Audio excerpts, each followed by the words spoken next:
Hi guys, a weekend nga pala dito ngayon, Saturday, kaya naman naisipan namin mamasyal sa Evision Park kaming buong pamilya para naman ma-refresh din yung aming mga utak or mga isip namin.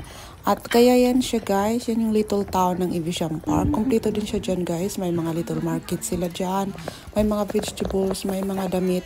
So, ayan, kung gusto mo naman bago umakyat doon sa taas, sa market, meron din dyan park, may mga bulaklak. At yung mga bulaklak pala na yan guys, kusa talaga siyang tinanim dyan. So, may mga tulips dyan, iba-ibang klaseng sari-saring mga bulaklak. Kahit saan ka naman dito magpunta sa UK, basta spring season, marami talagang mga bulaklak yun. Parang pinaka-the best season na season yung spring season. Napakalawak yung area na yan guys. So, yung park na yan is punong-puno yan pag hapon na. Kasi yung mga bata dyan marami nagpupuntahan at naglalaro din sila. So kung gusto naman mo naman magpahinga, meron naman dyan parang pahingahan. Sobrang ganda talaga at nakaka-refresh talaga.